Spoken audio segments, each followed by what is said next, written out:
नमस्कार, मी मल्लीनाथ गायकवाड, पनवेल रोड तालुका सिडको अखत्यारीतील हाऊसिंग सोसायट्यांच्या फेडरेशनचा अध्यक्ष। वास्तविक पाहता नवी मुंबई पासून म्हणजे ऐरोली पासून पनवेल पर्यंतचा हा परिसर सिडकोच्या अखत्यारीत येतो। सिडकोच्या वसवलेल्या वसाहतींमध्ये आपण सगळे राहतो।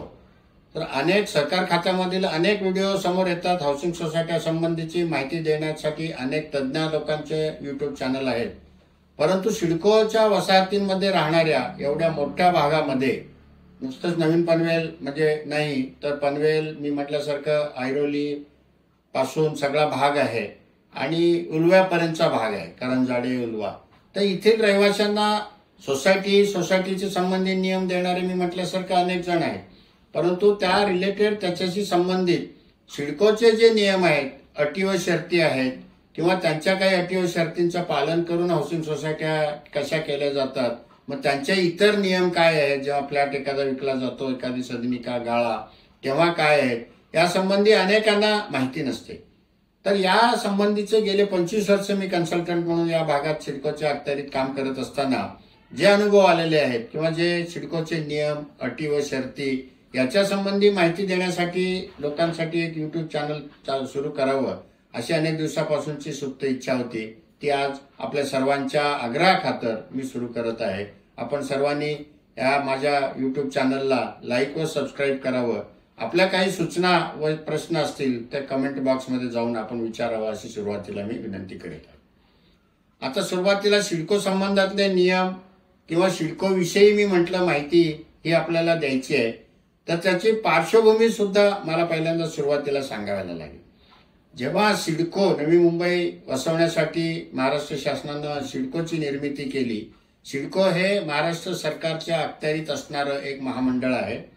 या महामंडळाने येथील जमिनी अधिग्रहित केल्यानंतर त्याच्यावर वसाहती वसवण्यासाठी सिडकोचं फुलफॉर्मच असं आहे, city and industrial development corporation, म्हणजे शहरं वसवण्यासाठी करण्यात आलेले हे एक महामंडळ आहे। तर यांनी वसाहती वसवत असताना निरनिराळ्या कॅटेगरीमध्ये आपण जे सामान्य लोक राहतो त्यांच्या दृष्टीनं अनेक प्रकारचे भूखंड त्यांनी वितरित केले, जमीन अधिग्रहित केली, त्याच्यानंतर त्याचे काही भाग केले, त्याला सेक्टर्स म्हणतो आपण। मी या सेक्टरमध्ये राहतो, त्या सेक्टरमध्ये राहतो, असं प्रत्येक शहरागणी ऐरोली असेल, कोपरखैरणे असेल, वाशी असेल, नेरूळ, CBD बेलापूर, करंजाडे आहे, उलवा आहे, इकडे कामोठे, कळंबोली, खांदा कॉलनी, नवीन पनवेल अशा सगळ्या परिसरात आपण राहतो। तो भाग सगळा सिडकोनी वसवलेल्या वसाहती आहे। आता सिडकोनी वसाहती वसवत असताना सुद्धा जे भूखंड वाटप केले किंवा वितरित केले त्याचे सुद्धा निरनिराळे प्रकार आहेत। सुरुवातीला आपण ते किती प्रकार आहेत याची माहिती घेऊया की सिडकोनी निरनिराळ्या सेक्टर्समध्ये बंगलो टाईप व रो हाऊस टाईप भूखंड, काही सेक्टर्समध्ये किंवा काही शहरांमध्ये फक्त 12.5% योजनेअंतर्गत वितरित केलेले भूखंड आहेत। काही भूखंड हे नियोजित कोऑपरेटिव्ह हाऊसिंग सोसायटी म्हणजे सहकारी गृहनिर्माण संस्थांसाठी राखीव असे भूखंड वितरित केलेले आहेत। काही भूखंड निविदा पद्धतीने टेंडर मागून, ज्याला टेंडर म्हणतो आपण, की टेंडर मागून सिडकोला जास्तीत जास्त रक्कम देणाऱ्या म्हणजे लिलाव पद्धतीने भूखंड वितरित केलेले आहेत।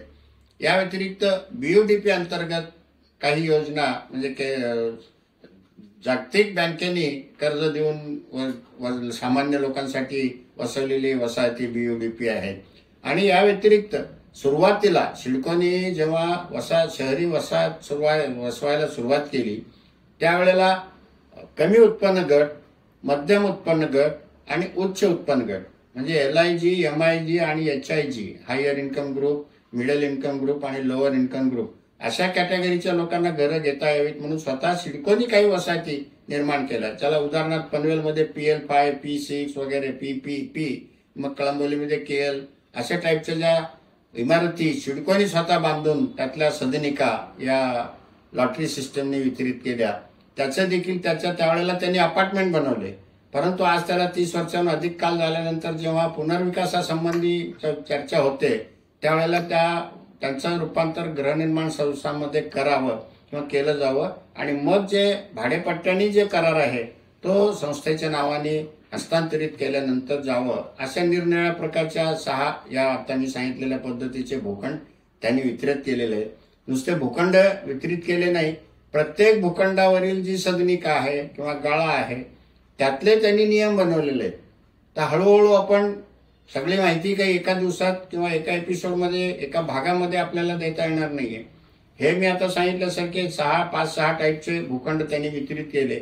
त्याचे प्रत्येकाचे सोसायटी करतानाचे नियम किंवा हस्तांतरित करतानाचे नियम, प्रत्येकाच्या याच्यावर हस्तांतरण शुल्क काय आहे त्याचे नियम वेगवेगळे आहेत. हे आपल्याला मी या YouTube चॅनलच्या माध्यमातून एक एक भूखंडांची माहिती आपल्याला मी द्यायला सुरुवात करणार आहे. त्यामुळे आज आपल्याला ही जी भूखंडाचे प्रकार आहे याची माहिती आपल्याला दिलेली आहे.